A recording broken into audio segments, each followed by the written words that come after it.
Welcome दोस्तों, मेरे channel book से सीखें। तो दोस्तों, जैसा कि आपने थंबनेल में देख ही लिया होगा कि आज मैं एपीजे अब्दुल कलाम पे लिखी एक बहुत ज़्यादा अच्छी किताब लेके आया हूँ, विंग ऑफ फायर। दोस्तों, हो सकता है ये किताब पढ़ने के बाद आपके आने वाला समय बदल जाए। मैं तो कुछ ही चीज़ें बता पाऊँगा, लेकिन इससे आपको अंदाज़ा लगेगा कि इस बुक में क्या क्या है जो आपको पढ़ना चाहिए। ये बुक मेरी समरी सुनने के बाद आपको खुद पढ़ने के लिए प्रेरित करेगी। तो आइए दोस्तों, इससे पहले कि आप खो जाएं, please subscribe my channel and अगर वीडियो अच्छा लगता है देन प्लीज़ लाइक। तो आइए शुरू करते हैं।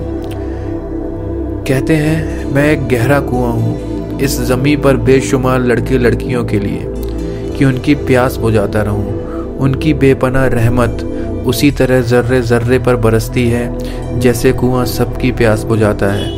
इतनी सी कहानी है मेरी, जैनुलब्दीन और असी अम्मा के बेटे की कहानी। उस लड़के की कहानी जो अखबारें बेचकर अपने भाई की मदद करता था। उस शागिर्द की कहानी जिसकी परवरिश शिव सुब्रमण्यम अय्यर और आना दोरालयोमे ने। इस विद्यार्थी की कहानी जिसे पेंडुसे मास्टर ने तालीम दी। एमजी के मैनन और प्रोफेसर सारा भाई ने इंजीनियर की पहचान दी, जो नाकामियों और मुश्किलों में पड़कर संन्यासदान बना। और उस रहनुमा की कहानी जिसके साथ चलने वाले बेशुमार काबिल और हुनरमंद लोगों की टीम थी। तो आइए शुरू करते हैं। मैं बताता हूँ आपको अपने एपीजे अब्दुल कलाम के बारे में। वो कहते हैं, मेरी कहानी मेरे साथ ख़त्म हो जाएगी क्योंकि दुनियावी मायनों में मेरे पास कोई पूंजी नहीं है। मैंने कुछ हासिल नहीं किया, जमा नहीं किया। मेरे पास कुछ नहीं और कोई नहीं है। मेरा ना बेटा, ना बेटी, ना परिवार। मैं दूसरों के लिए मिसाल नहीं बनना चाहता, लेकिन शायद कुछ पढ़ने वालों को प्रेरणा मिले कि अंतिम सुख रूह और आत्मा की तस्कीन है, खुदा की रहमत है, उसकी वरासत है।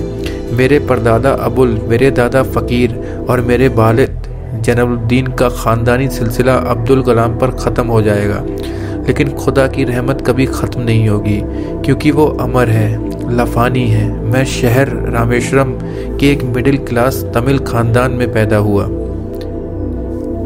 मेरे अब्बा जैनुलब्दीन के पास न तालीम थी न दौलत, लेकिन इस मजबूरियों के बावजूद एक दानाई थी उनके पास, एक हौसला था। और मेरी माँ जैसी मददगार थी। आशी अम्मा और उसकी कई औलादों में से एक मैं भी था। बुलंद कामिन माँ बाप का एक छोटा सा कद वाला मामूली शक्ल सूरत वाला लड़का। अपने पुश्तैनी मकान में रहते थे हम, जो कभी 20वीं सदी में बना था। काफ़ी बड़ा और वसीम मकान था। रामेश्वरम की मस्जिद स्ट्रीट में मेरे अब्बा तरह के ऐसे आराम से दूर रहते थे, मगर ज़रूरत की तमाम चीज़ें मुयस्सर थीं। सच तो ये है कि मेरा बचपन बड़ा महफूज था, दिमागी तौर पर भी, मैं जज्बाती तौर पर भी। मटेरियलिटी और इमोशनली रामेश्वरम का मशहूर शिव मंदिर हमारे घर से सिर्फ उस 10 मिनट की दूरी पर था। हमारे इलाके में ज़्यादा आबादी मुसलमानों की थी, फिर भी काफ़ी हिंदू घराने थे जो बड़े इत्तेफाक से पड़ोस में रहते थे। हमारे इलाके में एक बड़ी पुरानी मस्जिद थी जहां मेरे अब्बा मुझे हर शाम नमाज पढ़ने के लिए ले जाया करते थे। रामेश्वरम मंदिर के बड़े पुरोहित बख्शी लक्ष्मण शास्त्री मेरे अब्बा के पक्के दोस्त थे। अपने बचपन की आंकी हुई यादों में से एक याद ये भी थी कि अपने अपने रिवायती लिबासों में बैठे हुए वो दोनों कैसे रूहानी मसलों पर देर देर तक बात करते रहते थे। मेरे अब्बा मुश्किल से मुश्किल रूहानी मामलों को भी तमिल की आम ज़बान में बयान कर लिया करते थे। एक बार मुझसे कहा था, जब आफत आए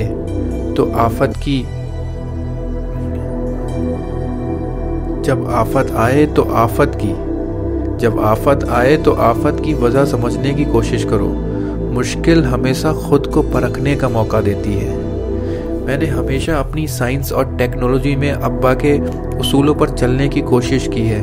मैं इस बात पर यकीन रखता हूँ कि हमसे ऊपर भी एक आला ताकत है, एक महान शक्ति है जो हमें मुसीबत, मायूसी और नाकामियों से निकाल कर सच्चाई के मुकाम तक पहुँचाती है।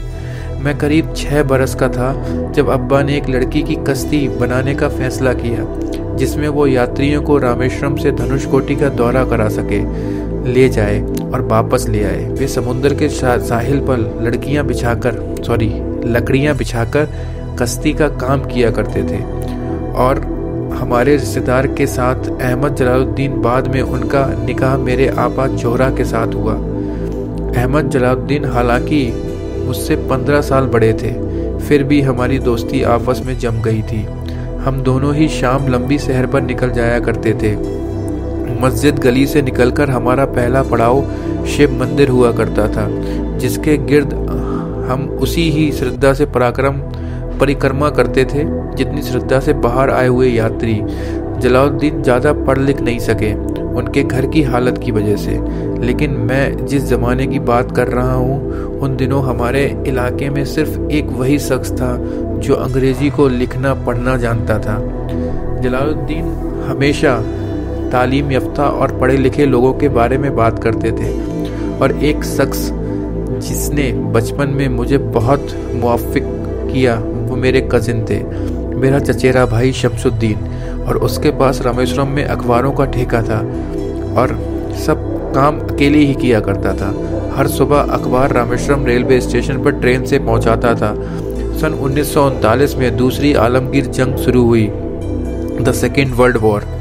इस वक्त में 8 साल का था। हिंदुस्तान को एहतियाती फौज के साथ शामिल होना पड़ा और एक इमरजेंसी जैसी हालत पैदा हो गई थी। सिर्फ पहली दुर्घटना ये हुई कि रामेश्वरम स्टेशन पर ट्रेन का रुकना कैंसिल कर दिया गया और अखबारों का गट्ठा अब रामेश्वरम और धनुषकोटी के बीच से गुजरने वाली सड़क पर चलती ट्रेन से फेंक दिया जाता। शमसुद्दीन को मजबूरन एक मददगार रखना पड़ा जो अखबारों के गड्ढे सड़क से जमा कर सके। वो मौका मुझे मिला और शमसुद्दीन मेरी पहली आमदनी की वजह बना। तो दोस्तों, ये सब करते करते उन्होंने अपनी पढ़ाई की, फिर कहीं जाके एक मशहूर साइंटिस्ट बने। तो दोस्तों, आगे इसमें बहुत अच्छी बातें लिखी हुई हैं। प्लीज़ इस बुक को आप पढ़ें और अपनी ज़िंदगी को थोड़ा सा चेंज करने का ट्राई करें। Thank you very much for listening me.